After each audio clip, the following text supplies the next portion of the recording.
So very good morning to all.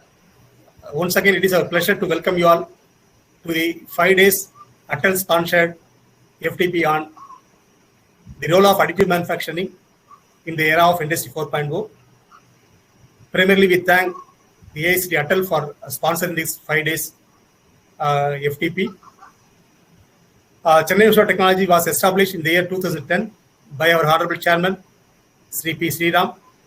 And today, our institute is in the top second position in the academics is concerned among all other private engineering colleges as per the latest academic results announced by Anna University for the year November-December 2019. Chennai Institute of Technology has been conducting a lot of webinars, programs through online mode. So far, more than 500 webinars have been conducted. So, in this, now we are in the day one, second session of Atal sponsored 5 days FTP. So, today we have Dr. V. Anandakrishnan, Associate Professor from National Institute of Technology, Tiruchirappalli, who is the one highly working on material processing and powder metallurgy. Sir is working as Associate Professor in the Department of Production Engineering. It is our proud to welcome you for this particular FTP session, sir. Welcome you, sir. Sir, thank you so much for considering our request. And please, you can proceed with your session, sir. Thank you very much, sir. First, I would like to express my sincere thanks to Chennai Institute of Technology for providing this opportunity to meet each and everyone over this FTP.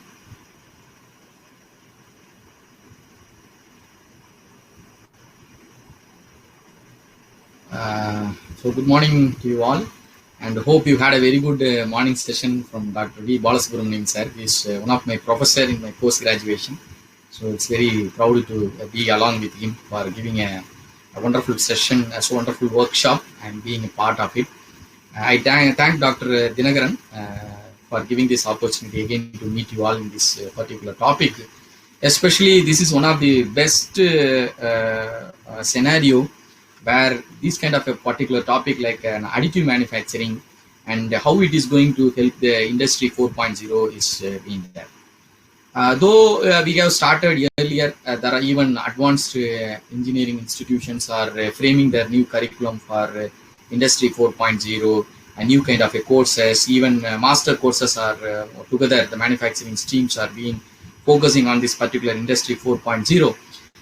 This particular the shift, like what you can see, especially this additive manufacturing, how this additive manufacturing is going to affect or it's going to influence the development of industries, especially the Industry 4.0.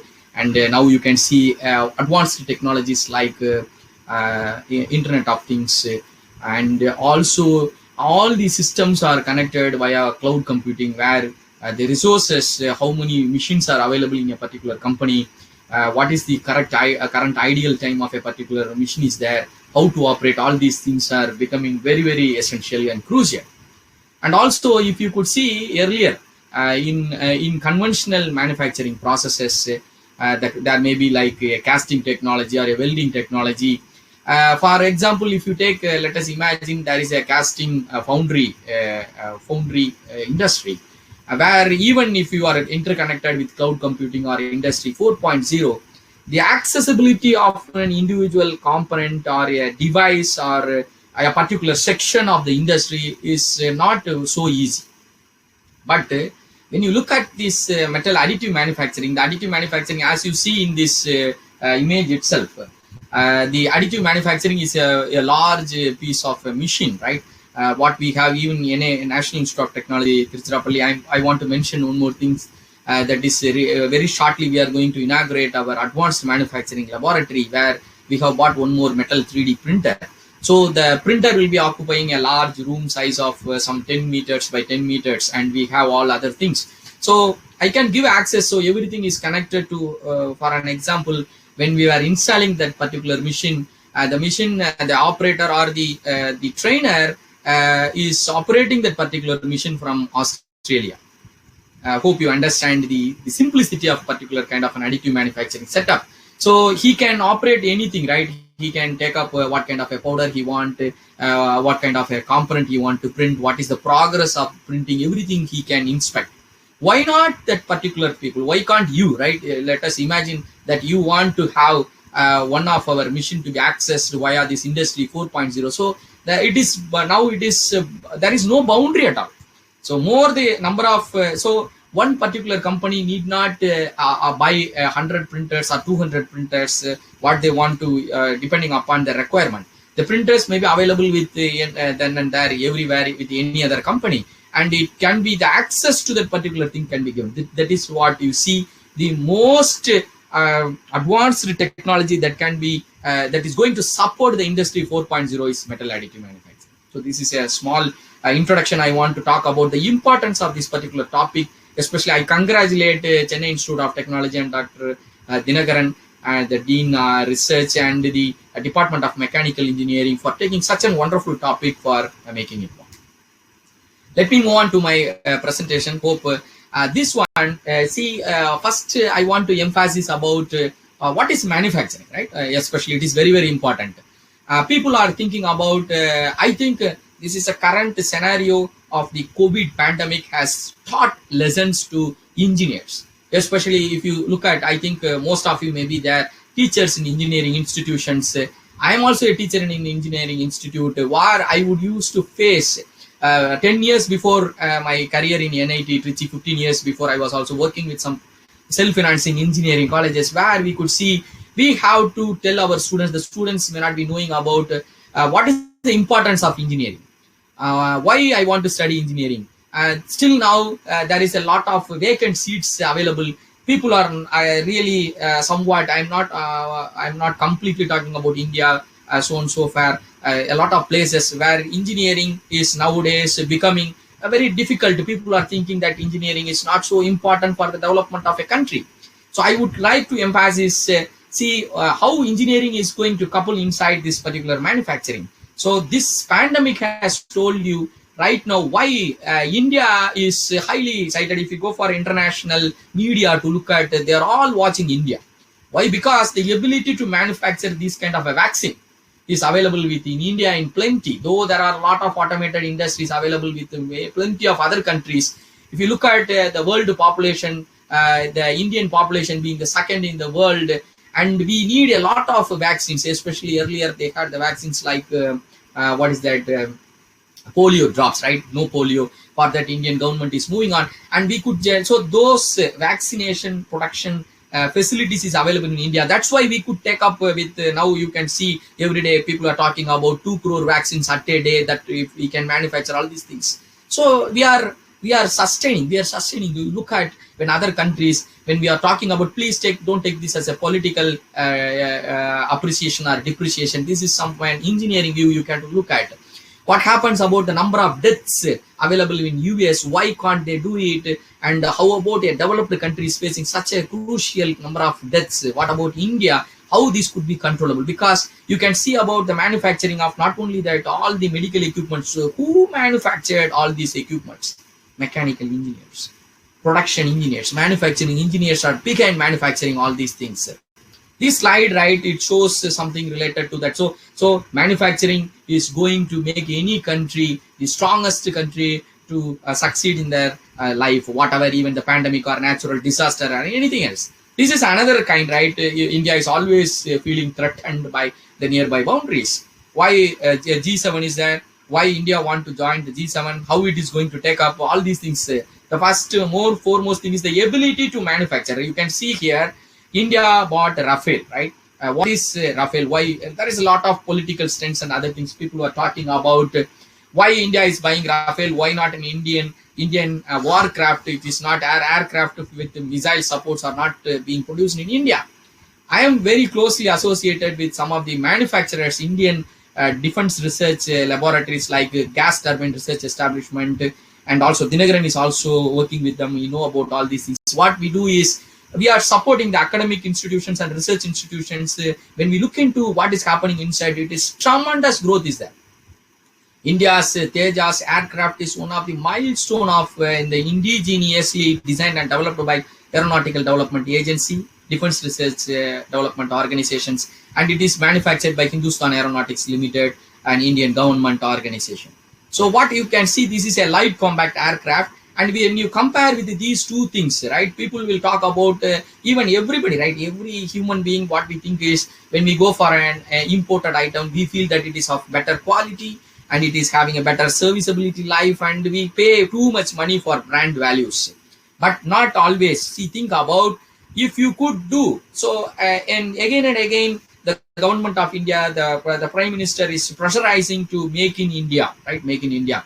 I am always think about. I just did some based on the statistics available by internet. It's not the exact readings or the values. I'm not going to speak about. If you want to look at this. Instead of buying one Rafale, India could approximately manufacture more than 4 Tejas aircraft. So you think about what is the facility that there are something like you can see it. You can also browse in the internet to look at what is the payload, how much it's a Dassault aviation system. The load carrying capacity is 9,500 kilogram and the maximum speed attained is 1,400 kilogram per hour. All these things are the features of that particular air vehicle. And our air vehicle also stands very close to that. Very few developments or very few things are not with us because we are in an initial stage. We have to be very proud, right? But always what happened, right? If you see, when you compare this performance somewhere in the internet, I could see the Sweden's Saab stands first and our India's LCA Tejas stands second in its performance and ratings. And also you can see queuing up by Pakistani's JF-17 or Korean, and a lot more air vehicles are available. So you have to think about what even then what happened right now. Apart from my knowledge, when we talk about with scientists with the gas turbine research establishment, they are in the verge of recently you would have seen some exhibition in Indian Defense. What they have given is they are producing their own air vehicle, air engine for that air vehicle, and this engine is being already installed in some aircrafts and it is being taken at a different environmental condition like Ladakh and different places. They have found it is working very excellently. But there is a lot of stringent guidelines which need to be taken care because it's flying over air and it need a lot of certification needs to come across. That's why there is some delay. And also recently they have gone for the next version of increasing the thrust force. But if you look at something like a missile, right, like if you are talking about buying a missile, and the missile is a one-time use, its certification is different, and we have our own missiles also manufactured by India. You may think about why I am talking about all these things, because I told you the ability to manufacture by a country is going to give the country, whether it is a developed country or an underdeveloped country. We are a developed country. Why? Because our manufacturing, as you see, Make in India process and other kind of things are nowadays put in forefront of all the things, and a lot of money is being spent over that improving the manufacturing ability of the country, and we are on par with the developed countries. And if you could see what a manufacturing system is going to do, see, there may be debates among different kinds of departmental students, but if you look at manufacturing is not a separate locked or closed room. It's being accessed by a lot of all the multidisciplinary engineers are working towards the manufacturing. And this manufacturing is a system which is being developed by a lot of inputs from various kind of engineering knowledges. Especially if you take up a raw material, you want to convert into a product into a required shape. Most probably like the advanced technologies like laser beam or electron beam or ion beam machining or artificial intelligence, automation, all these things are put inside this manufacturing system to increase the productivity, so that to increase the product profit. That's what is going to is keep on going on. So if you don't believe that manufacturing is going to be the important thing about the development of a country, this is a small glimpse of citation what I have taken from some standard database. What you can see in 1980s, right, there is a very large decline in manufacturing. As you see now, the decline in manufacturing is there because of COVID or any other things. But even then, 4.3 million people were directly involved in in participating, which contributed to 20% of the GDP of UK. Especially if you see in US also, around 17.8 million people were involved in. This is a statistics, very good old statistics, but you want to see we have to look back how US or UK have become a very highly developed country and how they become the richest of other countries. That's why, because so now it is, the scenario is different. It's not only the people involved, because nowadays instead of 10 people or 20 people working in an industry, automation comes to role, artificial intelligence comes inside, and your industry 4.0 is going to find which are the machines which are ideal at different industries or different locations or different geographical locations. The component will be, the raw material will be redirected there, the process will be done there, different parts will be manufactured at different geographical locations. All the things will be brought together at an assembly line, and you can get the product very quickly with cheaper cost.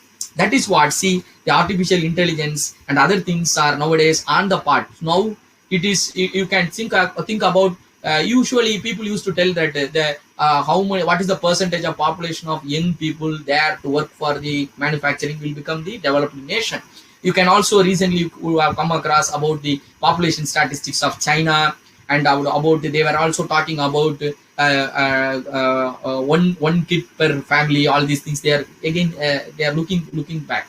Why? Because the number of people involved in manufacturing and along with this artificial intelligence and other kind of an automation, it's going to give a very long support for the development of the particular country, especially in the GDP. So I think I have superimposed that manufacturing is very, very important. Let me come down to the next level of topic about what is subtractive and what is additive manufacturing. Why people are seeing, even my son, a 5th standard or 7th standard, my son's friends are talking about 3D printing. It's very obvious, right? Why? Because metal 3D printing has even a complicated structure of a toy, right? Or a small kind of a car or bus or a small toy can be easily 3D printed using a 3D printer in our home. If you could print the same kind of a thing with a metal in your home, then everybody can take up whatever the component, some component is missing in one of your mechanical system. You can easily 3D print it, put it there, and you can take it up. That's how this is becoming very viral, and it is a highly growing boy, because in a subtractive manufacturing system, please look at the line number, the first line of this first A, right? The process A, where you could see the material is taken for a subtractive manufacturing process, where you have to remove a lot of material from the large stock of material, and lot of material which are removed in different kinds of forms, whether it may be a swirled chip or a powder or something else. It's going to be waste. See, the another scenario, instead of looking for an additive, this one, people are working about recycling, right? Recently, I have also contributed one recycling of metals, and it got a lot of focus. Why? Because the foreign countries are looking forward how to recycle your waste products from your subtractive manufacturing. People are using this as a waste material to lay down road or put it in some other material to make it strength, and all these things are happening. But anyway, loss is loss. Lot of waste, again looking forward for recycling process. You spend some money, you have scraps mixed with different kinds of metals. How to divide all these things are going to affect. But if you look at an additive manufacturing scheme, where you see the process B, the metals are kept as powders, or it may be in wire form, then there is an additive manufacturing system which is being fully developed, which can also tell about you what kind of a component that you build, how much time it will take, at what time you will get the product out of the particular machine. Everything is easily predictable, and then you can metal 3D printing. Especially there may be waste, right? There may be a little amount of waste, and also these powders or something else which is coming waste can be again recycled, or it can be refurbished and again it can be used. So that is how you see wastage is highly reduced, the production and all these things. The additive manufacturing is one of the best ever process that we're going to do. And also, right, so what is additive manufacturing? People, recently you may have seen Nirbhay, right? One of the missile developed by DRDO. This missile can fly around 800 kilometers carrying explosives, right? So this Nirbhay, if you see from my part, what I can talk about is this Nirbhay has some metal 3D printed components are available with this Nirbhay. When this something called as a small turbo fan engine, STFE is one kind of an engine used in this one. And I'm sorry, I'm not taking it as confidential thing. This is available in tweet from Defense Decode, where I could see this one. See, look at this one. This is the engine being used in this nearby, where you see the dimensions and other things are given. But my focus is there is a small box you could see in the top, right? A pin shaped box, and this one is nothing but they is called as a starting nozzle. So instantly, for example, this kind of a missile, if you press a fire button or you give a firing command to that button, to that particular missile, it need to take very few seconds to get started. So your mechanical cranking or your electrical motor cranking to start up the engine is no way it's going to handle with it. So what you have to do is you have to use the propeller, right? The you have to crank it or rotate the turbine blades at a very high speed, around 20,000 rpm. You want to rotate it so that it can get the target easily. Even the target is moving, there are some other developed systems where it can track and it can shoot. It is other way. But anyway, the time for starting the missile is very short, in fractions of second. For that, what they do, this particular the box, which is actually, this is not the exact shape, it is a pictorial representation. There will be a container which holds your propellant, what is used in your rockets, and that will be, there will be a small nozzle over below. The nozzle may be single nozzle or two holes nozzle. You don't look into that. So when it is ignited, what we'll have is very high pressure gases will come out of this nozzle that will rotate this the total turbine, that turbo machinery, and the turbo machinery will get started, and then using the your normal aero fuel, it will fly to the required target. So this one, if you see this this is actually not a simple drawing design, it's a complicated profile. I come to know about when they are manufacturing this kind of a starting nozzle, when they are manufacturing with an unconventional route of investment casting technique is one of the best, because it may have a convergent divergent nozzle which have a complicated dimensional quality and a very high dimensional tolerance as required. What happened when they produce 100 number of components using this kind of an investment casting technique, they could only get qualified or acceptable 8 number of components are getting accepted. The remaining 92% of the components are not getting to the standard requirements. So you think about how much loss it will be in doing an investment casting. You know, every investment, it's also called as a last cast waxing. So casting, last wax casting. So what happened when you have to produce a component in a wax, and then you have to melt the wax and take it out, applying ceramic coating over them, then you are going to pour. So what will be the cost incurred for 92 production that will be wasted? So there was the manufacturing engineers in that GTRE Bangalore. They were having a different idea of making into a metal 3D printing. Why not this complicated part be metal 3D printed? They achieved. They made it a metal 3D printed component by using one material. It's a different kind of material. And with it, they have printed nickel-based super alloy with that material. They have 3D printed the component. But alternately, right, before putting into the system, there should be some evaluation of that particular material, how the material behaves, right? Whether the material is exactly meeting the parameters of the mechanical strength or the microstructural characterization, or it's what is that endurance. All these things are within the required. So that's where I play a small role, right, as a researcher or as a consultant. We take up a project for evaluating the mechanical properties and the mechanical and metallurgical properties of 3D printed components, piece of materials, sample out of 3D printing, and the investment casted one, and we compared, and we have given a report, and it's positively it has reached whatever that I will, in the end of my presentation, I will be talking about it in detail. So what is the scenario, right? Everything, see, once now, so now it has come across that a 3D printed component can be put inside for a missile or an aero engine. That is what I want to super emphasize, right? You can see about here a small video.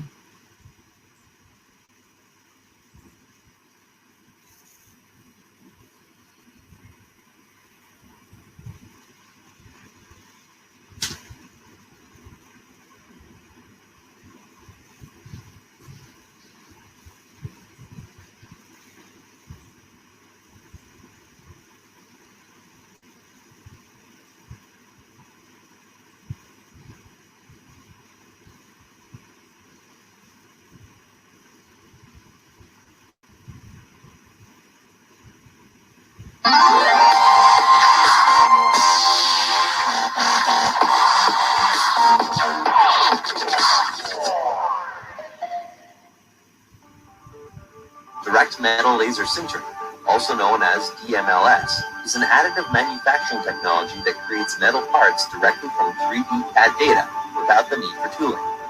DMLS utilizes a variety of metal and alloy materials, such as stainless steel, cobalt chrome, and Inconel, to create strong, durable parts and prototypes. DMLS is an excellent choice for functional metal prototypes, high-temperature applications, and end-use parts. The DMLS process begins in the same fashion as other layer additive manufacturing technologies. A program takes 3D CAD data and mathematically slices it into 2D cross-sections. Each of these sections will act as a blueprint, telling the DMLS machine exactly where to sinter the metal material. The data is then transferred to the DMLS equipment.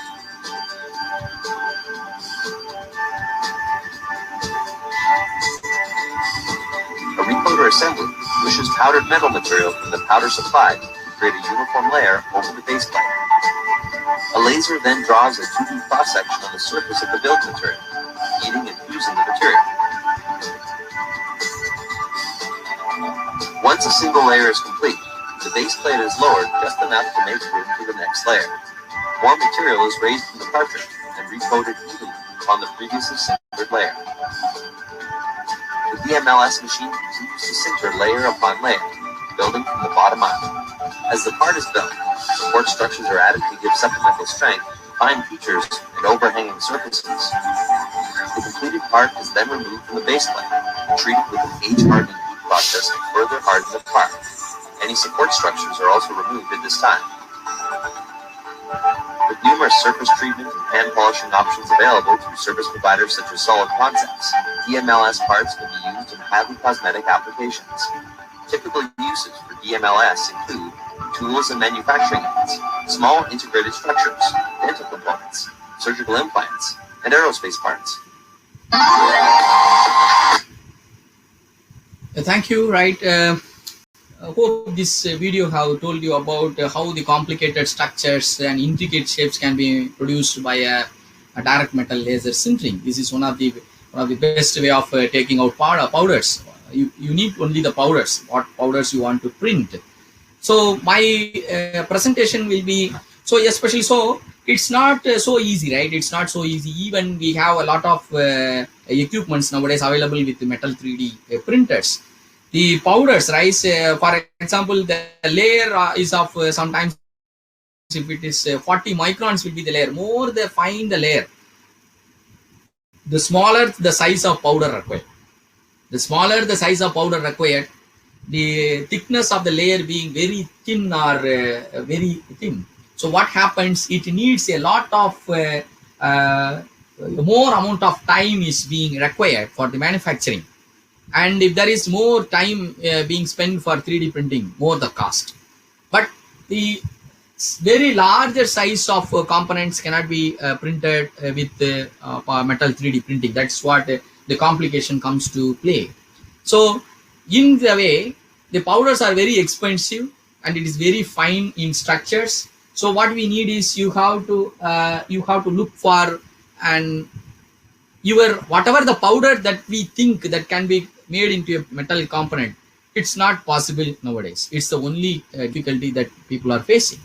Why? Because most of the companies, they will focus on the type of metal powders that is available with them, and they would have tested some of there are a lot of parameters, right? For example, if it's a laser based additive manufacturing system, the system should be given an input of so that the particle to particle attachment, what is the energy required, that alone need to be provided. More the amount of energy can spoil the nearby component, or it can give some other deteriorative effects on the particular component.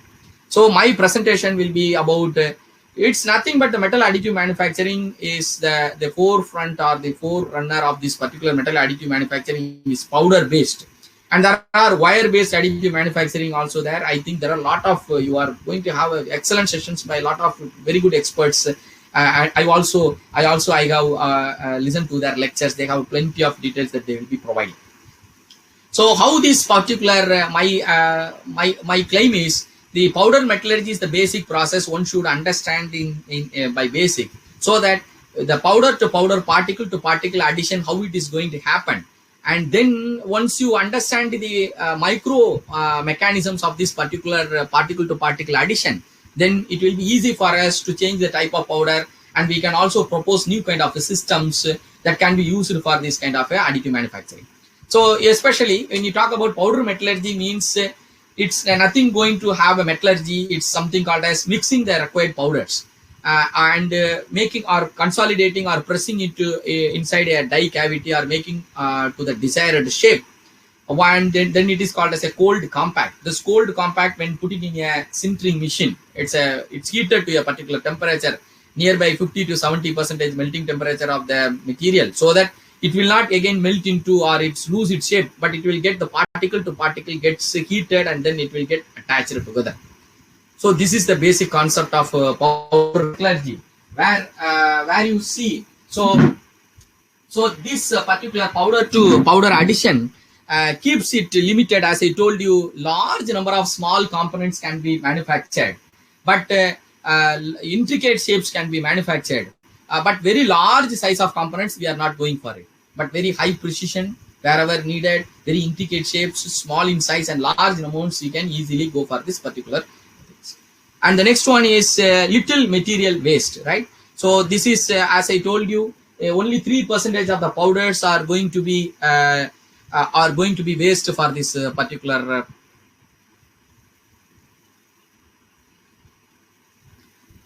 Only 3%, 97% of the powders are going to be used in this particular process. And some processes like casting or machining that cannot be done with some materials, that those kind of materials can also be used in powder metallurgy. It is another way of using it. So it is also used in parts like automotive industries, household appliances, and other defense applications.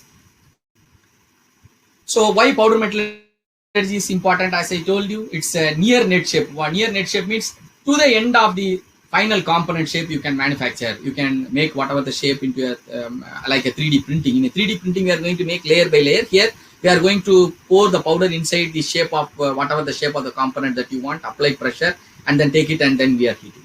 Around 97% of the starting powder will be used.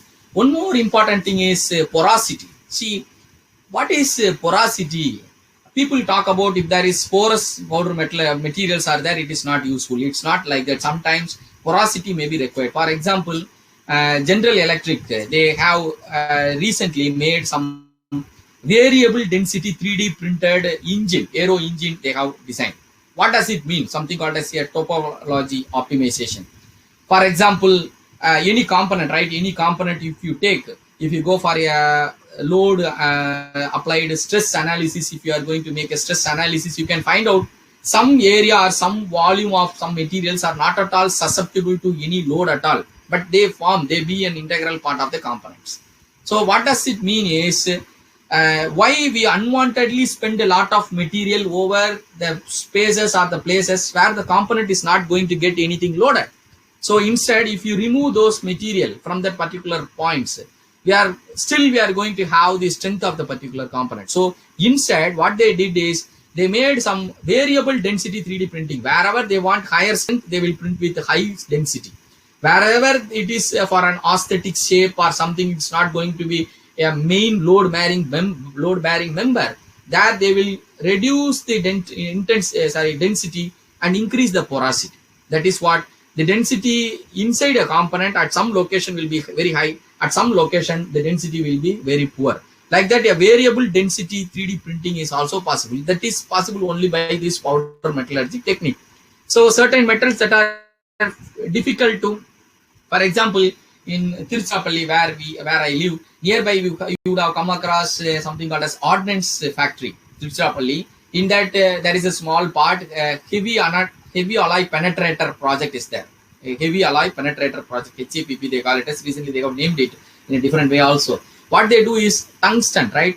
Tungsten powders are made into small penetrator ends. Those penetrator ends, even 1 feet penetrator end by tungsten is also manufactured to put it inside the front nose of the projectile that is used in the battle tanks, right? If you want to fire, the battle tank nozzle should be made of a high strength material like a tungsten, and it is going to what is that, penetrate the opponent's battle tank or something else, and then it will get exploded.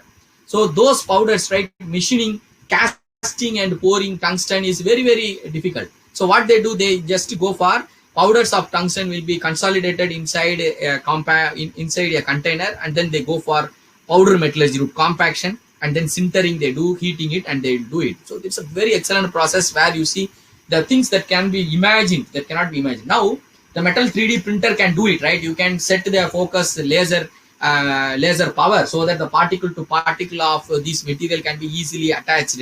Like that, they can easily do it. So certain alloy combinations, again, this is another kind of an important thing. What is an alloy?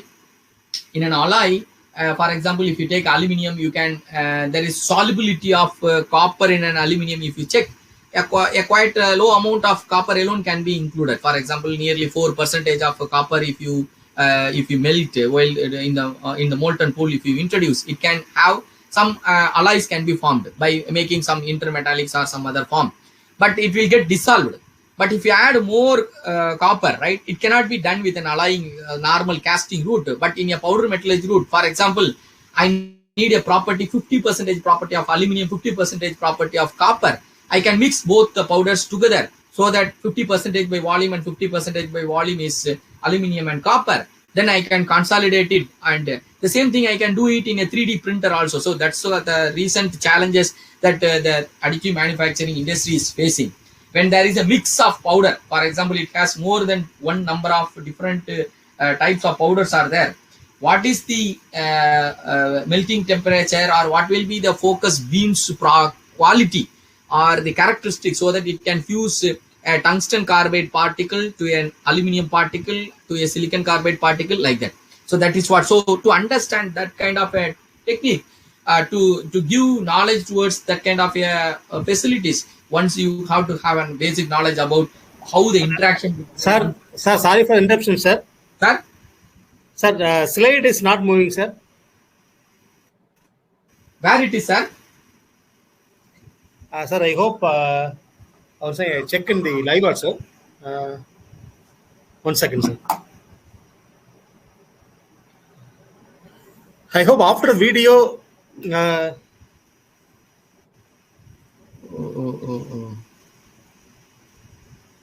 That's what my another monitor is also not moving. No issues, sir. Yes, sir. Yes, sir.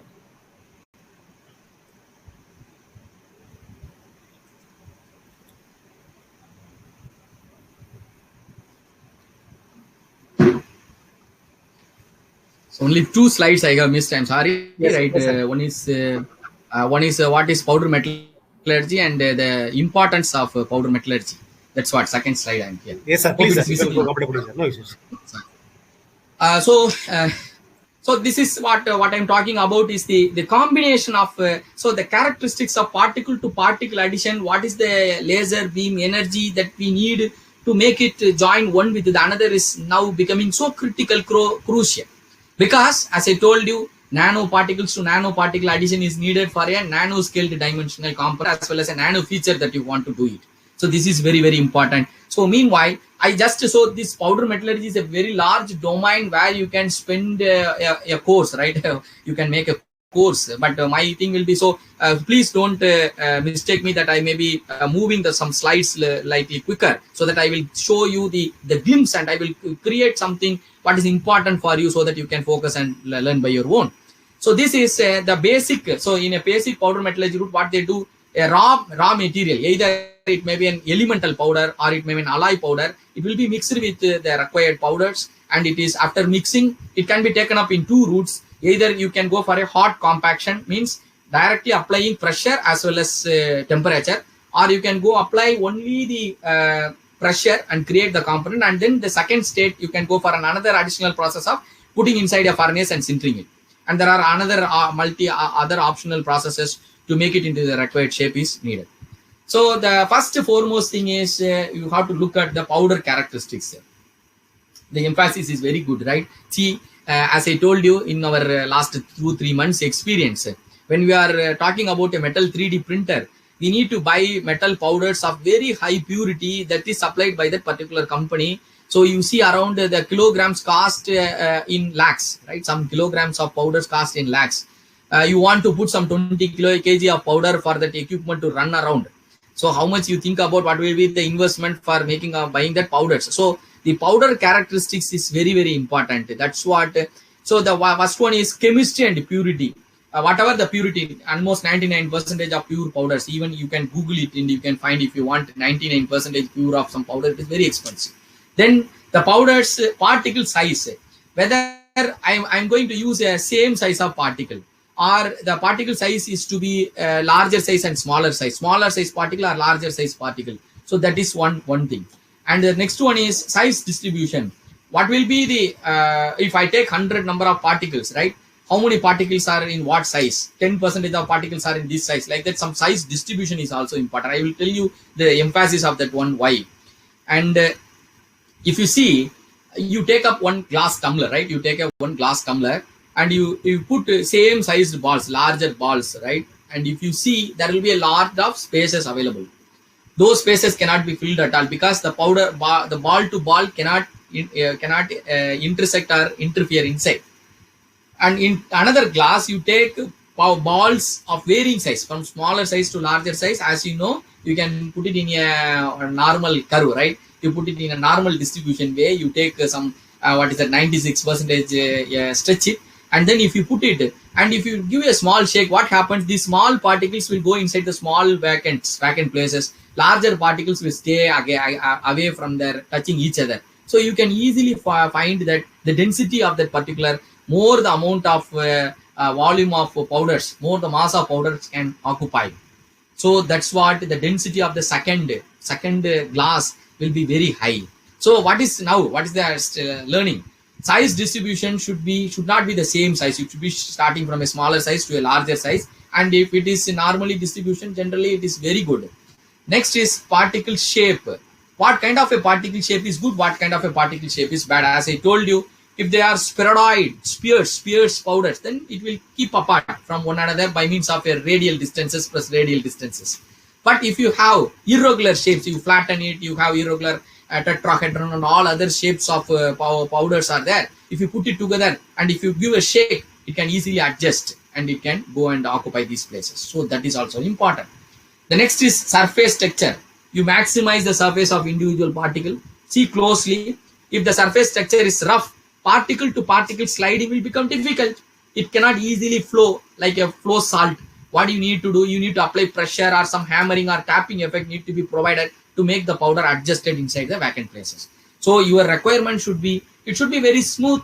If it is very smooth, easily it can slide one over the other and it can occupy the spaces. E-flowability, easily fillability, all these things comes up. So that is what individually, because you don't think about as a large entity, think about the small entity, enlarge it into a scanning electron microscope or a higher magnifying microscope, and if you see the particle's shape, its size distribution, its surface texture, everything is very, very important rather than only the purity or chemistry of the powders. But if you see any powder, so that is the question, sir, how I can prepare these powders? It's any powder, right? Any powders can be converted into any metal can be converted into powders. Even nowadays, pre-alloyed powders are available. We will see a glimpse of some processes by which these powders are produced. One is called as an atomization process. This atomization process is very simple. Take the molten metal of the powder that you want, pour it from the tun dish. They call it as a small hole. There is a beam of molten metal will flow inside a closed container where you are going to spray cold water on the molten material flowing in a beam. If you spray cold water all around, suddenly it will get converted into small particle sizes. Or again, you can see this is another kind of a thing where there will be a non-rotating, non-consumable electrode like a tungsten, and the spindle is made of the material with which one rod from which you have to convert or create the powder has to be kept in. So these two things are to be taken as electrodes. These two electrodes, in between these two electrodes, you can make some arcs produced, and it will melt the lower melting temperature, lower melting material, that is your the metal what you want to convert into a powder, and you can rotate at very high speed because of the centrifugal forces, the particles. So as if it is very simple, right? Then there is a molten pool. If you spray air or something else at a very high velocity, it will break into small particles. What you do even in a candle, if you blow the candle, you can see the wax, molten wax will get sparkles, right? Like that you are going to create. So the parameter is going to determine what is the size of, and you can take up in this an innate atmosphere and you can collect the powders. This is one process, what it is called as atomization process. There are other methods like chemical reduction, electrolytic deposition, pulverization or grinding, or thermal decomposition, precipitation from solution, condensation of metal vapors. All these things are different methods. I'm limited, I'm telling only few. It's a very large domain of where you can create a lot of so almost any metal can be converted into a powder. That is the saying from all these methods. So since, sir, then you are talking about different kinds of method, which method I have to choose. So these individual methods give a different kind of a nature of powders. For example, if you could see, these are the different geometrical features of powders that can be obtained. For the first row, you can see one dimensional. We call it as an acicular. It is this acicular type of particles can be obtained when you are going to use some process like a chemical decomposition process.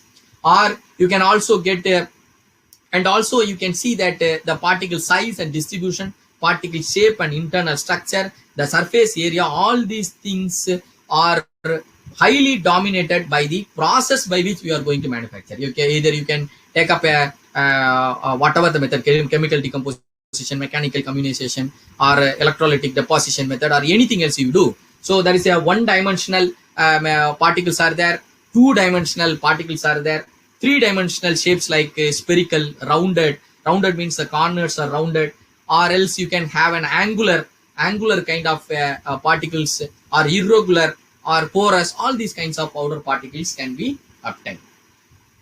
So this is how the powders features, the geometric features of engineering powders are there.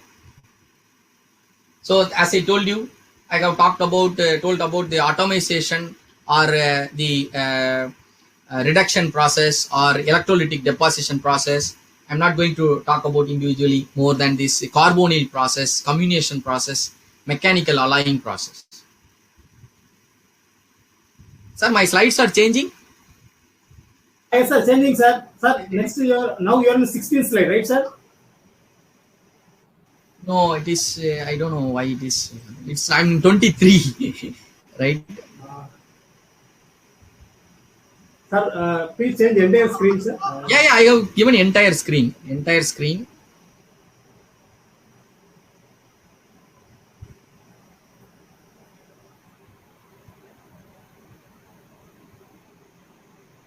Please make a move, sir. Let us see. It is in 23. It should be now. Yes, now it is 23, sir. Yeah, it is moving, sir. 23. Yeah. It was in 16 earlier. 19, sir. 19. Yes, sir. The same, sir. Same. 16.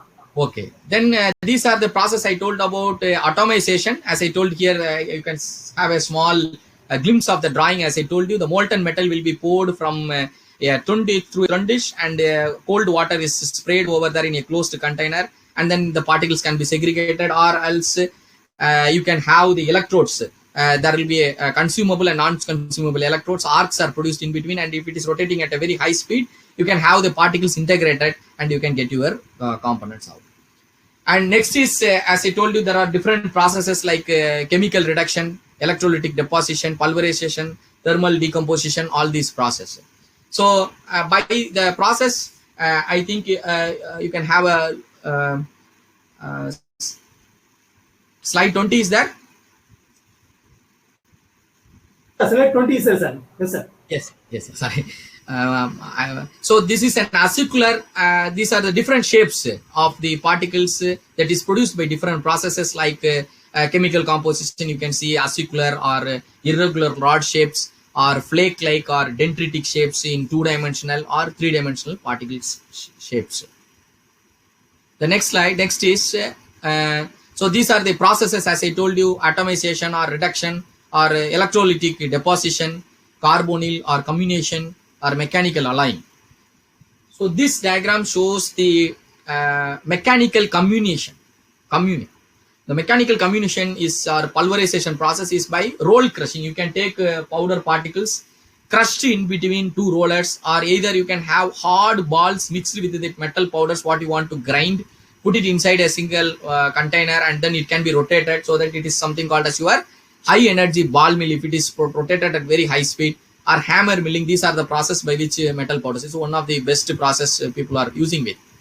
And while making itself is nowadays people are making some composite powders. What we can do is in a mechanical alloying method, people can take up one alloy powder and mix with some other powders. Together they are blended or put in a high energy ball mill where larger balls, heavy hard balls are there that will just have some hitting over the particles. The particles will get plastically deformed, and then it will get particles getting attached to the base materials, and you can create different kinds of alloys or composite powders. So now, after doing all these things, right, we have seen how the powders are produced, what are the different things. So now we are just buying the powders. We have to look for the characteristics of the powders. What are the characteristics of the powders that we prefer? One is flow rate. The powder should be easily flowing from one container to another container. If I want to transfer a larger powder inside a die cavity, it should be easy for me to get the powder exchanged inside the die cavity. That's what. And also you can see even in our table, right, dining table, we have our free flow salt. Like that, it should be easily flowable. For that, you can also add some additives, right? Some additives can also be added with the metal powder if the powders are very not resistant to movement. Next is apparent density. Once the powder is poured, as I told you, if you have different sized particles, varied particles are there, if you want to pour it, it should exactly easily fill the container. Apparent density. Apparently it should fill, or otherwise, if I am giving taps around the die 1, 2, 3, 4, or I can give a shake, that is something called as a tap density. It should get settled, right? It should get settled so that most of the spaces are occupied by the particles. Third one is compressibility. If I am applying a pressure, it should get compressed. It should get compressed into the required shape inside the die cavity. Or otherwise, if it is resisting, not getting compressed, it is resistant to getting the compressed, it will not get into a compact. You will not get a consolidated component by applying pressure. And the last one is, so this is a green strength one. Green strength is nothing but the material after pressing, not applying any temperature, not applying any heating. That is called as a green compact. It's a green strength.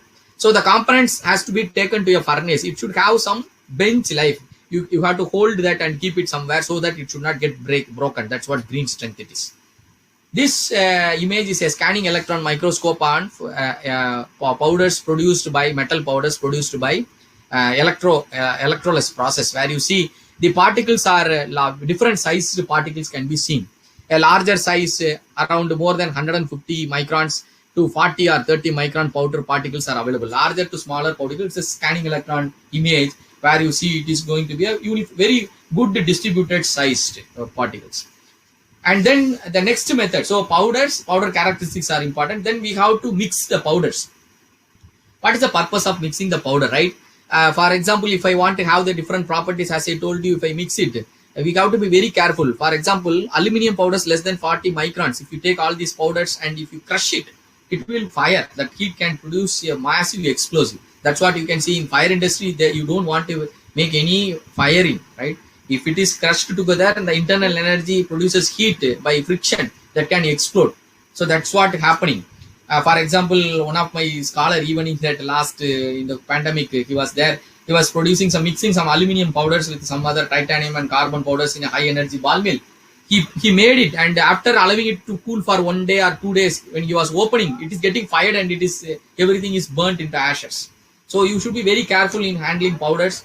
And that is so what is the purpose of mixing is uniformity, to obtain the desired mechanical or physical properties, to improve the flowability, mixing lubricant with that one, all these things. But keep it in mind, when you are working with powders, you should be always wearing masks more than the protection like that for COVID, because the powder particles are very light and nano powders can easily suspend. It can get inhaled by your nose and it can give you some suffocation, and it can contaminate or it can inflammate your lungs. Your alveoli sacs may be filled and it can spoil your. I heard some people working in the lab without taking this care. One research scholar has died in somewhere. This is very hazardous. Be careful. In Indian environment, people are not at all worried about safety. It's very, very important. The next is, so how to mix it, right? I'm talking about mixing. You can see a small photograph over here in the right side. This photograph is a double, right, double V-shaped, double conical mix blender, where you see it will be rotating about the horizontal axis. There is a top, there is an opening. You can fill the powder from the top, closing the bottom, and it can be rotated about the horizontal axis, so that it will be the powder will be separated, and the powder will be again brought together, separated, like that it can happen. You can also see these ABCD, 4 kinds of different kinds of bowl geometries. It's cylindrical bowl rotated about its axis, or a cube size bowl rotated about its solid diagonal, or this kind of a V-shaped bowl, or this kind of a double conical bowls. These different kinds of mixers are available. The photograph nearby, what you can see, this kind of a bowls are available in HAPP for mixing 25 kilograms of tungsten, so that I can sit inside that. One human can go inside that much large kind of a machine. It will be rotated for a few hours, so that they will get a perfect blend or mixing. Okay, so our powder is ready. Now what to do with the powders? The powders needs to be consolidated into the required shape. How? We can do a pressing process, a rolling process, or extrusion process, or an injection molding, or isostatic pressing, or hot isostatic pressing. These are the process. Apart from metal 3D printing, I am talking about how people have managed to prepare this one. So the loose powders are compacted to densify them to in the required shape. It is called as a green compact. So this table, right, what you see, it gives the megapascal or the pressure requirement for different kinds of powders. For example, if you take a porous powder, it may need 40 to 70 megapascal pressure to make it into a consolidation. You can see around a high density iron or steel parts, it will be around 690 to 1650 megapascal. You can't even imagine, very tons of loads are needed to make it into a compact. So it depends upon the powder and the mix that you perform. So still now you can see recent publications are there. People are learning about when this powder and this powder is mixed, what is the compressibility of that particular powder, how much force is needed, how much force can give you what kind of a density. All these things are still under research. A lot of people are doing. And this is a conventional mechanical press. What you see here, it has a die setup as you see, and this die setup can be used for mechanically. Suppose if you want, the punch and die will move each against together, and you will get your consolidation. This is a small pictorial representation of how a small spur gear can be manufactured by a powder metallurgy technique. And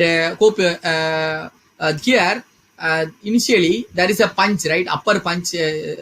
I'm sorry that A and B have different color codings, right. First one is in the A part, you can see there is a punch in the top, and lower punch is there. There is a cylindrical hole in the die, and there is a blue color a core rod. The core rod is to create make shape in the component, and this green color is the powder moving from a powder feeder. So the powder will be filled by over the die cavities, and then the upper and lower punch will move each against together, and then it will get compacted. And then next the ejector. So this the total lower punch itself will work as an ejector to move the component up, and it will be moved out. When the next phase of powder is mixed, the hopper will move the powder. So you can see here the red color here. This is the die, and the lower punch green color, and the upper punch is the blue color. You see this is the powder made into a component, the green color. This is the core rod, which is given in the blue color in the A part. So this is how the helical hole of your spur gear, as you know, it is not to have relative motion between the shaft and the gear. And this is how the cycle starts. Cycle 1 is start the cycle, fill the powder. 2 is the powder is filled, and the lower, and the third one is punches moving, compaction begins, moving together each other. And the fourth one is the compaction complete, so that it is given in a dark black color, so that the powder gets compacted. And the fifth one is further movement of the lower punch moves the component out, and it is again moved. Then cycle, again the cycle repeats. And what happens during this particular load application? So initially the powder will be very loose, as I told you. This is apparent density without applying any force. Once the powder is filled, because depending upon the surface texture and its frictional relative movement between each and every surface and the size of the particle, there will be some loose powders. There will be a lot of cavities available, and that is porosity. We call this as a porosity. And then if you apply force, this will get adjusted into something called as a restaked. And then it will become further. If you apply force, what happens, depending upon the pressure that you apply, it can get deformed into some shape. So keep in mind that the compressibility studies can be done, so that how much powder that I want to make a component with this much of a very full density component. You can see a small animation of this one, right? There is a hopper coming over there. The hopper has a tube connected so that the powder will be getting inside the hopper. The hopper is open in the bottom. Okay, the hopper is open in the bottom. So the powder, when it moves over the die, the powder will get filled, it will move down. And this die is something, a combination die, progressive combination die, where you see there will be, so I will tell you why this die is, each individual components of the dies are moving in different velocities.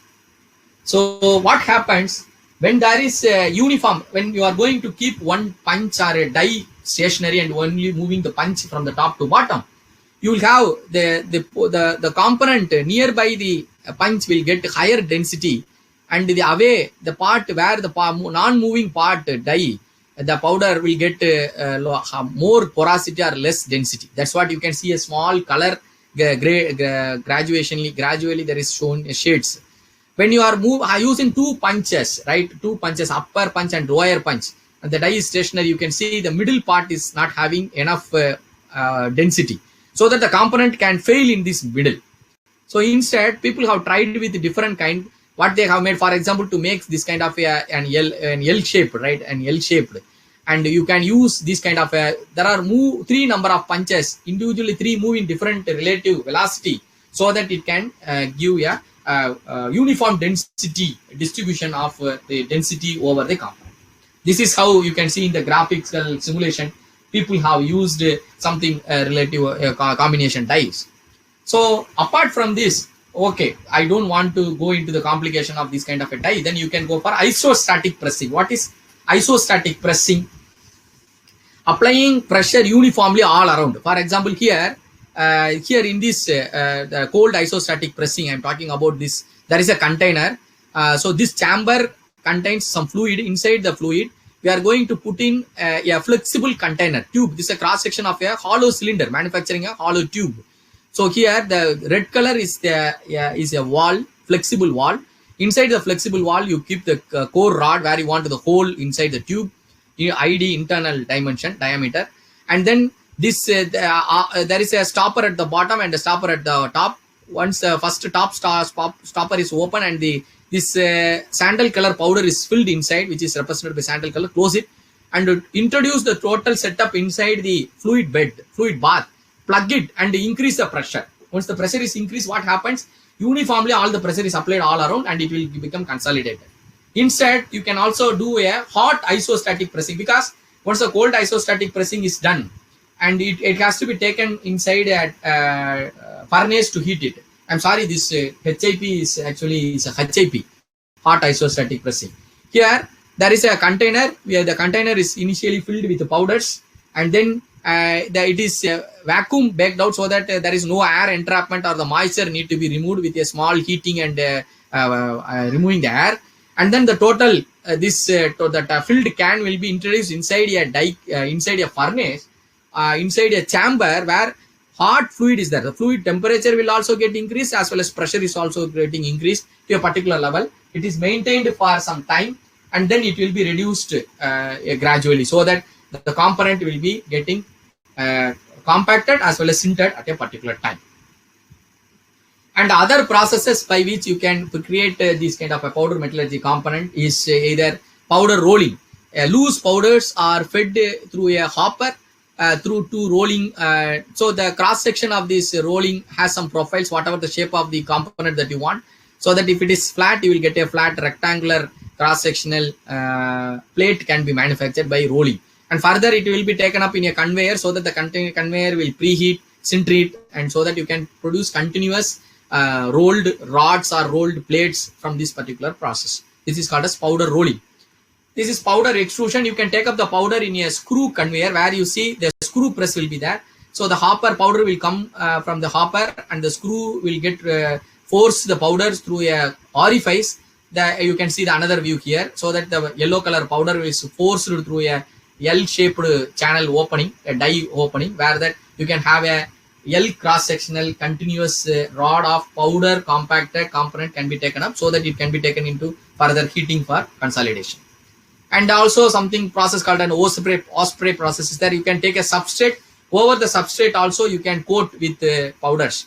Here the atomization chamber itself is directly, they are producing the powder directly, and it is deposited over the plate and it can be rotated and it can taken up. So the next process is, once the component is made by powder compaction technique, how to sinter it. So sintering is nothing but it's a 3 stages process where you see the solid state diffusion takes place, and the liquid phase of the material will get slightly melted on the surfaces and it will get attached to individual. So atomic transport takes place, particle rearrangement occurs, particle growth occurs, and thereby the result will be you will yield up with some ultimate tensile strength and yield strength, ductility and fatigue strength. All these physical properties are fully related with this particular metallurgical bonding that takes place in the powder to powder. That process is called as your sintering. So let me show a small example. So the usually the temperature will be 70 to 90% of the melting temperature of the material. The sintering process, the sintering time will be half an hour to 8 hours depending upon the shape of the component, because the component need to be heated to the core so that it should be homogeneously getting metallurgical bonded. And usually that is also done sometimes some aluminum or some magnesium that cannot be done in a normal air. So you have to go for a vacuum sintering, or you have to go for some inert atmosphere so that it will not catch fire or get oxidized. So the process that takes place is diffusion, microstructural changes, solid state bonding of particles, pore reduction. We'll see a small pictorial representation of what takes place that one. So if you see the first rectangle over here, there is loose powders. These white areas are nothing but the space all around the particle which is vacant, or we call it as it's a porosity. Then at the initial stages, what happens? The necking will takes place. You can see the upper diagram also. Particle to particle contacted point will get heated, and there will be necking, and it starts melting slightly. And then what happens? This white color area gets reduced, and this is losing its shape of a spear or whatever the shape it is. Then after in an intermediate step, what happens? Again, it gets melted and it loses its shapes, and there will be a lot of spaces will be filled by the material. And finally, you can see at the final stage, there is a porosity. The first to last, you can see there will be very little pores are there. But what happens? The dimension will be changing. Am I right? So the initial condition, what will be the shape of the component, will get now shrinked because of the pores being closed. So there are 2 types of sintering mechanisms that can take place. Nowadays, see, very excellently people are working. For example, if I have materials, some powders are being coated by some low melting temperature powders. You imagine I'm taking one steel ball, coating it with some aluminium, and another steel ball coating with aluminium. 2 balls I keep together and I heat it to the 70 nearby the melting temperature of aluminium. The aluminium will melt and the aluminium will hold these two steel balls together. So this is how happening. This is something possible. This kind of a thing can also be made by coating or some other the material property itself by providing a controlled heat energy. You can make the only a small film of the outer surface of the material will get melted and it can get tied together in the process B. Or otherwise in the A, the particle to particle get melted, necking formation, and then it will bond it. But what happens in process A, the center distance varies, whereas in the state B, the center distance does not vary. So the dimension change will be there in mechanism A, and there will be no major dimensional changes in the mechanism B. So these are the advantages and disadvantages of the process. Advantage is elimination or reduction of machining, high production rates, complex shapes, wide variations in compositions can be done, wide property variations, scrap is eliminated, whereas it has disadvantages also. Inferior strength properties, high tooling cost, high material cost, size and shape limitations are there. You cannot produce very large components. Dimensional changes during sintering can happen depending upon the process or the mechanism by which it occurs. Density variations are possible, but there is a health and safety hazard. As I told you, you should not inhale these powders. It's not a new method. As you see, the metal 3D printing is the latest version of the old Egyptians techniques in 3000 BC. Even Egyptians have, there is a, you can historically, you can look at powder metallurgy. They have made metal tools. In 1900, tungsten filaments, 1930s, carbide tools of powder metallurgy, 1960s, automotive component, 1980s, aircraft engine parts. Now this era is metal 3D printing by the way of powder technology. It's being building. You can see some of the components that's being made with powder technology or powder metallurgy concepts, compaction, sintering, and other things. So intricate shapes of gears and very complicated small even mechanical gears used in watches and other things are manufactured by this process. And also you can see bushes and other different components for different kinds of industries like automotive industry or any kind of an industry. These components are manufactured.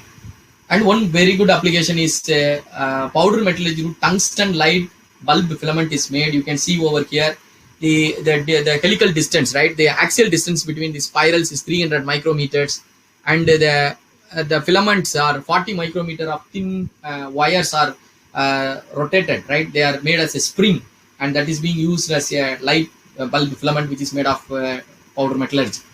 So from my part, I want to tell about what's my contribution. My work is I have worked with some of my friends and scholars for making some copper-based composites made with copper, TiO2 powders and graphite powders. We mix it together, make it into consolidation.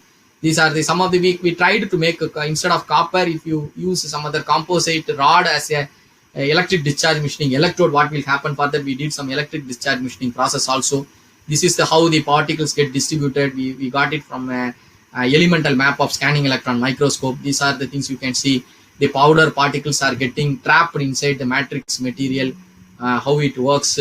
And also you can also see that this the density change in the hardness, change in the density, all these things, and the work ability to get it into required shape is also improved by doing this kind of a process.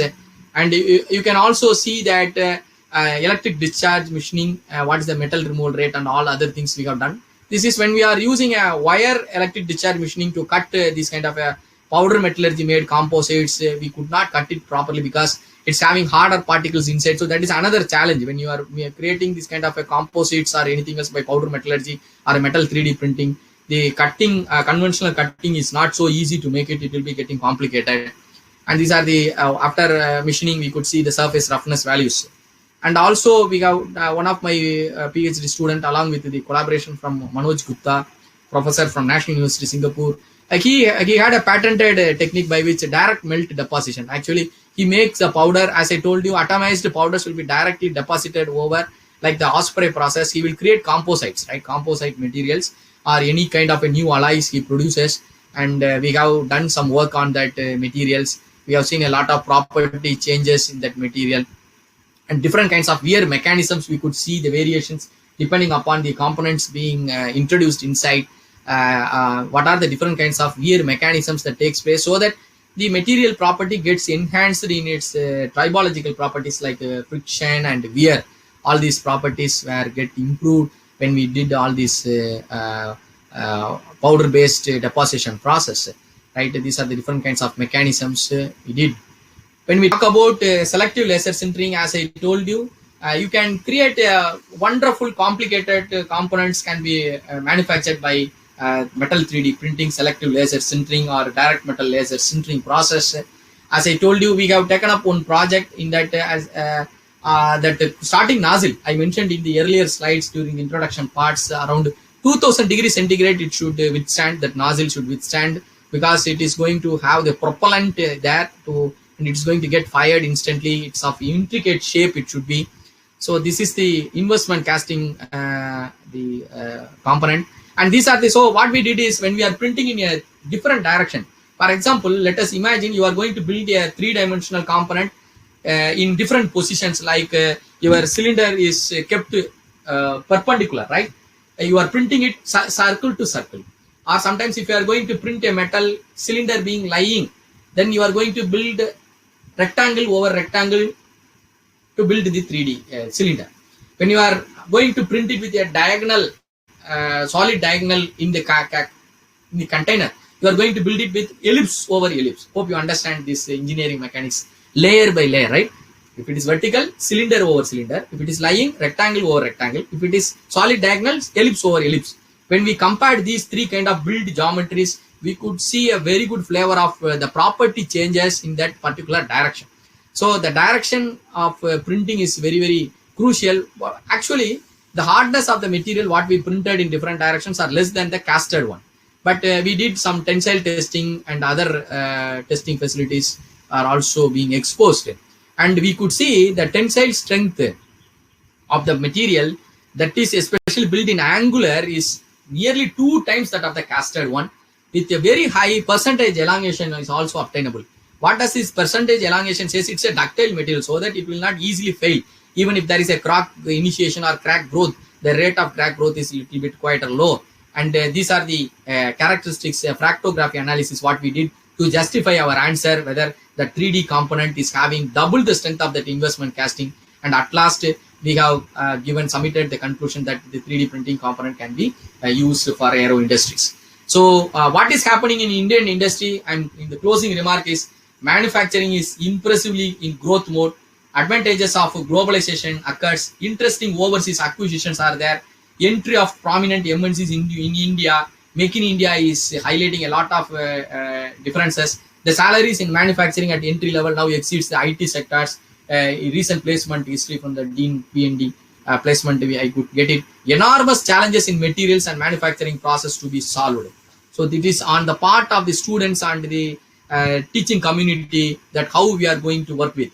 These are some of the works, as I told you, some glimpses of consultancy work. What I did is, we also do some abrasive water jet machining, and we find, because the more the complicated component, if you want to make a hole itself by conventional hole, you cannot go. You have to go for some abrasive water jet machining or unconventional machining process you have to use.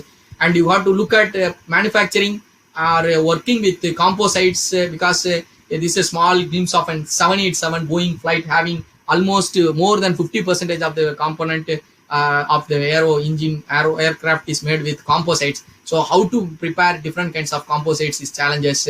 And we have done some in situ casting, powder metallurgy, composites we did, and direct metal laser sintering components, and the conventional machining of those things, and the wear and tribological studies. All these things we used to study. With this, I think it is almost time. And thank you very much for listening for a monopolistic lecture. I have not interacted with you. Thank you very much. And this is my mail address. Jai Hind. Thank you. Yes, sir. Thank you, sir. Sir, thank you so much for your nice presentation. And you have given different aspects of metallurgy manufacturing. So participant, so if anybody wants to ask questions, please you can text it, or you can raise your hands. I can allow you to come and interact with the another question, sir.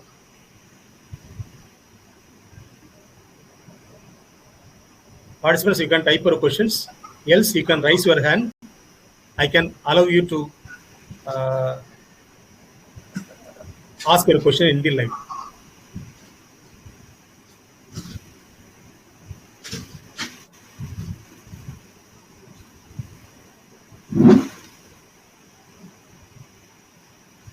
So one question has been asked by Mr. Aravind Chandramouli. Sir, during the sintering process, sir? Yeah, I could see. Yeah, fine, sir. During the... Yes, sir. During the sintering process, does the melted material act as a binder by any chance? I think that is the question, right? Yeah, very good question, right? Binder means, see, that depends upon the material. We are going to heat the material from 70 to 90% of the melting temperature of that material. So what does it mean is, it is going to be bind the material. Metallurgical bond is going to happen by metallurgical. It's possible.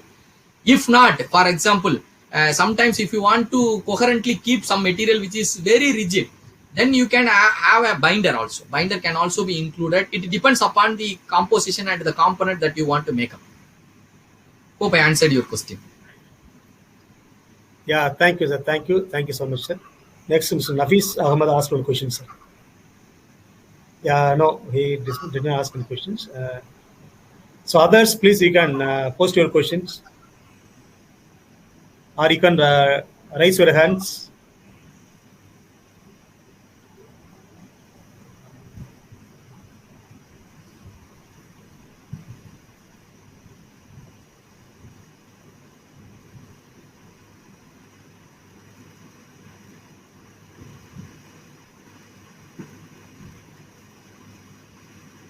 And if there is no questions, sir, Dr. Suresh asked one question. How a combination of metal and ABS be fabricated by AM? How a combination of metal and ABS. Yes, that is very excellent question. See, let us forget about ABS and metal, right? You think about one being a metal and another being a non-metal. So, what is the major constituent is recently, right? Even in NIT Trichy, I have seen polymers being constructed with nanofibers, right? Carbon nanofibers. It's a ceramic, right? A carbon fiber is a ceramic. There is a 3D printer machine which is available with Dinaran sir. You know about Dr. Ramesh sir has got that machine right now. Yes, sir. So it can be easily constructed. So the continuous fiber of carbon fiber is being coated by that particular polymer, and then it is being constructed layer by layer. It's a wire based. But in a powder based, what you can do is one such process. My imagination is you can take up all the metal particles coated with the polymers before, and then you can use it as a layer by layer. You can put the powders and heat it so that the beam can be focused, so that the easily meltable outer part will get bonded. That is one possibility. But anyway, there is a challenge. Still, there is a challenge because it's a very good question being asked for my promotion in NIT by a senior professor. He asked me, another question, do you have any idea about printing a composite material in an additive manufacturing? That is his question out of. So I tried to answer such kind of things. See, this is how innovation comes. Your question is very excellent. Please go ahead with the question. Try to make with either a coating, because two powders, if you take, how it is possible? I'm also thinking about, you take one ceramic particle, you take one metal particle, you spread it, all are combined. Where are you going to keep your heat source? In your laser or an electron beam, where are you going to fuse which are the two particles? How you will find out this particle is metal or this particle is ABS? So in a powder base, now there is a challenge. It is left with you whether you coat the particle metal or ceramic by means of an ABS plastic, and then put it over a surface and heat only whatever the particles that you want to join. You can focus your laser beam, or otherwise, as I told you, you can have a continuous fiber made out of that metal, a wire. You coat with ABS material, and you can make a wire-based additive manufacturing process is possible. This is from my end, right? Okay. And in a compaction sintering process in AM, so I don't want to go into the conventional method. In conventional method, you can mix it, consolidate, put it inside a furnace, you can heat it and take it out. Like how you prepare cakes and other things, you put the nuts inside. That's what you can easily do it. It's not a thing. Hope I answered your question. Yeah, thanks, sir. So next question is asked by another one participant. Is FRP used in AM?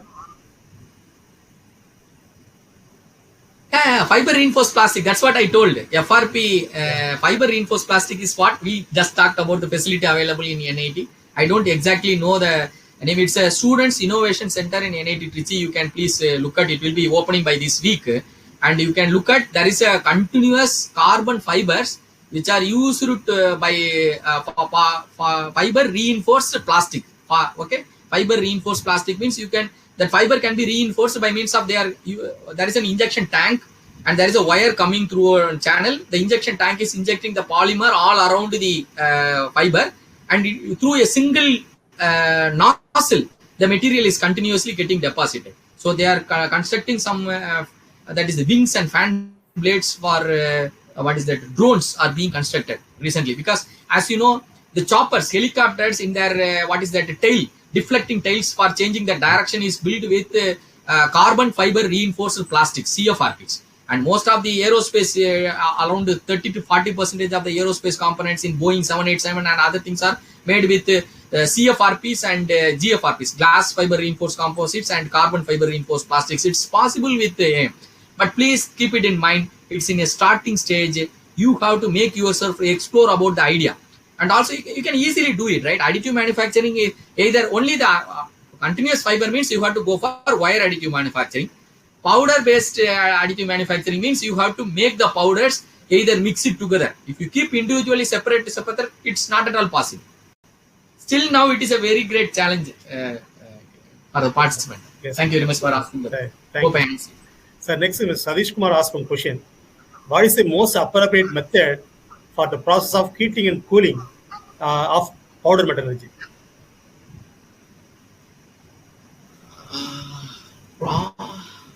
Method of heating and cooling in powder metallurgy is, hope I understand. I assume he is asking about sintering process. In sintering process, see, it's like the requirement. Some components need a pre-sintering mode. For example, in HAPP, what they do in a heating and cooling cycle, they will take the components, put in a conveyor, and the component will move on the conveyor. There will be a preheating zone that will heat and take the gases out of it, moisture out of it. Then it will enter inside the chamber, and the argon gases are applied inside. It's an induction coil based heating. Either you can go for, but usually people heat induction heating. But as you are asking, one more thing I can think about is people are talking about microwave sintering. Microwave sintering is also nowadays used. You can appropriately see. It depends upon your component and the selection of the base material and other things. So that it can be taken up any kind of a heating thing you can do. You can either take it as a electric induction furnace, or you can go for a what is that microwave sintering machine or anything else. And also see, it's a good idea what you are asking. I am also thinking about why sintering cannot be done with laser even.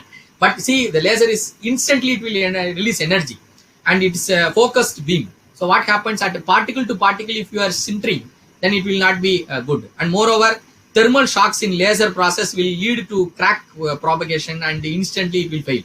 So see, for every component, we also do some trial and error methods, like heating rate we provide. For example, for aluminum, to sinter at a temperature of 400 or 450 degrees centigrade, we heat by 10 degree per second or 10 degree per minute, so that it will get heated. Then we will hold for some time, so that the inner core aluminum, we calculate how much time it will take for a 30 mm diameter cylindrical shaft to take the heat internally at the center core.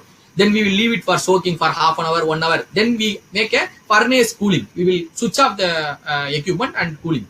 We never go for forced cooling. If you do so, the material, its property can tell you, it can give you a different kind of a composition, or a different kind of a property can be obtained. It's a good question, but it depends upon what kind of a material that you choose, whatever you look for. Sir, another question. Please, sir. Sir, can we print two different metallic powders with the same properties in printers, in current 3D printers? If yes, can you give me the machine details and where the facility is available? Sir, can we? Sir, please, sir. Can we print different metallic powders with the same properties in current 3D printers? If yes, can you give the machine details and where the facility is available? Sir, they told the same properties means I'm not clear about the properties. If it's a thermal property, for example, the melting temperature of the material, two material are same. In that way, let us assume whatever it may be. But metal 3D printers, as I told you, most of the metal 3D printers, they limit themselves not to use any other of your own powder by choice. But I know that when he is in South India, in Chennai, ARSTPS, that is SIPET, right? SIPET. In SIPET, there is one metal 3D printer available. In that, they can vary the properties depending upon the metal powder. So what is the major constituent of that powder? For that, they can easily find out. And they are doing experimentation. One, he can access that. Or otherwise, I think when he is a participant, he will be attending Dr. Y. Ravikumar's session, right? He is having his own metal 3D printer. Hope he can give you a better solution about the name of the equipment itself. He can tell about. In NIT Trichy, the printer availability is only we can use the powders that they are supplied, but we are looking forward. So keep in touch, right? There some research in the institutes can take risk over that. They can mix whatever the powders that they want.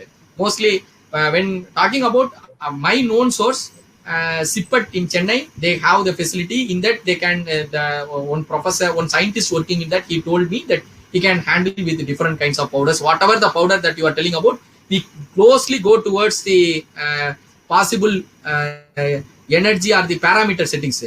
I come to know that in this mission, around more than 100 number of parameters he can modify for making the laser beam focus, scan speed, energy, all these things, right? So it's going to matter about what powder he is making. But the equipment is available with somebody else, they will help. Surely you can he can contact. I think the candidate will sure get a very good answer at the end of this course, right? Not this session. So thank you, sir. Thank you so Yeah, much. thank you so very much much. for spending your time. And so you do a nice presentation, cleared the doubts of different participants. Thank you so much, sir. We would like to have you in another one workshop or FTP. Thank you so much, sir. We'll meet again. Thank you very much, Dr. Dinakaran, and the co-organizers along with you, and the Chennai Institute of Technology for taking forward such a wonderful task of very good title that you have taken. And thank you very much for the opportunity to present, especially all along with even with one of my teacher. Thank you very much. Yes, I congratulate all the participants that you have chosen a very good course in Atal, and wish you a very good learning experience. Very good lectures are being arranged. Congratulations. And all the best. Thank you. Thank you, sir. So participants, the next session will be at 2 o'clock by Professor Aravind from IIT Kharagpur. So please join by 1:50 itself.